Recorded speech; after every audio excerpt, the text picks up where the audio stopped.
Hello student, welcome to SK classes.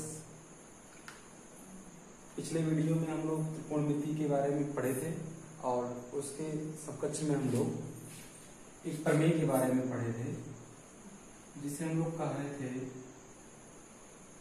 Pythagoras प्रमेय। इसके बारे में आपको बताया जा चुका है कि पाइथागोरस प्रमेय जो है वो एक त्रिभुज के अंतर्गत होता है। और त्रिभुज कैसा होता है? समकोण त्रिभुज होता है। इतनी सारी चीजों के बारे में हम लोग डिस्कस कर चुके थे पिछले अपने वीडियो में। इसमें ये बताया गया था कि यदि कोई समकोण त्रिभुज में तीन भुजाएं जिनका कर्ण कहा गया था, लंब कहा गया था और आधार कहा गया, तो इन तीनों भुजाओं में से किन्हीं दो भुजाओं का मान यदि आपको ज्ञात होता है तो हम तीसरी भुजा का मान ज्ञात करने के लिए पाइथागोरस का प्रमेय का प्रयोग करते हैं। इसके बारे में पाइथागोरस प्रमेय आपको बताया गया था कि पाइथागोरस प्रमेय इज इक्वल टू होता है कर्ण स्क्वायर इज इक्वल टू लंब square and plus Aadhaar square. इसको हमने थोड़ा सा विस्तार पूर्वक आपको बताया था कि लंब कौन सी भुजा होती है, आधार कौन सी भुजा होती है, कर्ण कौन सी भुजा होती है। इसके बारे में आप पिछले वीडियो में जाकर के देख सकते हैं। तो इसमें आपको बताया गया था कि कोई भी त्रिभुज अर्थात समकोण त्रिभुज में किन्हीं दो भुजाओं का मान यदि आपको पता है तो तीसरी भुजा का मान ज्ञात करने के लिए हम इस प्रमेय का प्रयोग करते हैं। आइए इस पे कुछ हम लोग प्रश्नों को हल करते हैं। जैसे एग्जाम्पल स्वरूप मान लीजिए कि किसी समकोण त्रिभुज में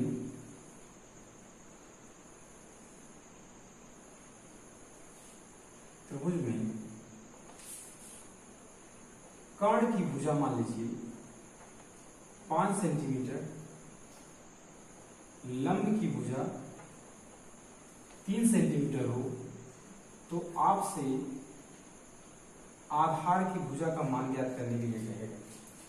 तो मैंने पहले ही आपको बताया था यदि आपको कर्ण, लंब और आधार में से किन्हीं दो भुजाओं का मान पता हो और तीसरी भुजा का मान ज्ञात करना हो तो हम पाइथागोरस प्रमेय का प्रयोग करते हैं। जैसे इस क्वेश्चन में हम लोग उसका प्रयोग करेंगे। तो पाइथागोरस प्रमेय क्या है उसको हम लोग यूज करते हैं। यूजिंग ऑफ पाइथागोरस प्रमेय, पाइथागोरस प्रमेय यूज करते हैं हम लोग। जो आपको मैंने बताया कर्ण का स्क्वायर, लंब का स्क्वायर धन आधार का स्क्वायर। जिस भुजा का मान दिया गया है उसके नीचे उसके वैल्यू को पुट करिए और कैलकुलेशन करिए। कर्ण का वैल्यू 5 सेंटीमीटर दिया है तो ये 5 का स्क्वायर हो गया। लंब का 3 दिया है तो इस 3 का स्क्वायर हो गया। और आधार वाली भुजा का मान आपको ज्ञात करना है तो इसको हम लोग छोड़ दे रहे हैं। अब 5 का जब हम लोग वर्ग करते हैं तो 25 यानी 25 होता है। 3 का जब हम लोग वर्ग करते हैं तो ये 9 होता है और आधार वाली भुजा शेष बच जाती है। अब पक्षांतर के नियमानुसार ये इधर प्लस है तो जब इसको उठाकर इधर लाएंगे दूसरे पक्ष में तो ये माइनस हो जाएगा। 25 माइनस 9 इज इक्वल टू आधार स्क्वायर 16।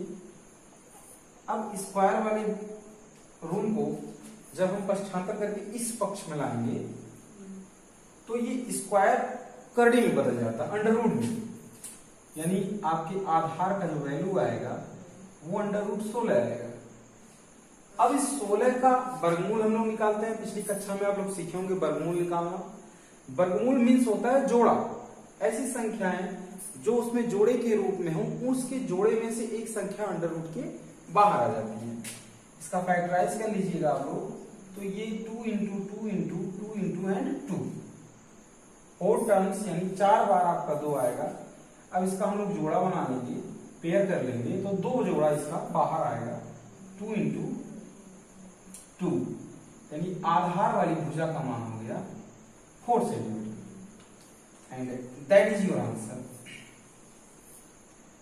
तो आप लोगों ने देखा कि किस प्रकार हम लोग पाइथागोरस प्रमेय का प्रयोग करके समकोण त्रिभुज में किसी दो भुजाओं का मान पता हो और तीसरी भुजा का मान ज्ञात करना हो तो इस प्रमेय की सहायता से हम लोग इसको हल कर सकते हैं। अब आपके टेक्स्ट बुक में जाइए और वहां पे देखिए बहुत सारे क्वेश्चन इसको आपको ऐसे मिलेंगे। वो चाहे पिछली कक्षा से आप उठा सकते हैं, चाहे लोअर सेक्शन से उठा सकते हैं। उसमें आपको पाइथागोरीय त्रिक के नाम से दिया होगा और उसी को पाइथागोरस प्रमेय भी कहा जाता है। तो इस प्रकार से पाइथागोरस प्रमेय के थ्योरम को आप लोग प्रूव कर सकते हैं और ये भी ज्ञात कर सकते हैं कि समकोण त्रिभुज में कोई दो भुजा ज्ञात हो और तीसरी भुजा का भी मान आप बड़ी आसानी से ज्ञात कर सकते हैं। तो इतना आप लोग प्रैक्टिस कीजिए एंड नेक्स्ट वीडियो में हमारे चैनल को सब्सक्राइब करिए, लाइक करिए, शेयर करिए। धन्यवाद।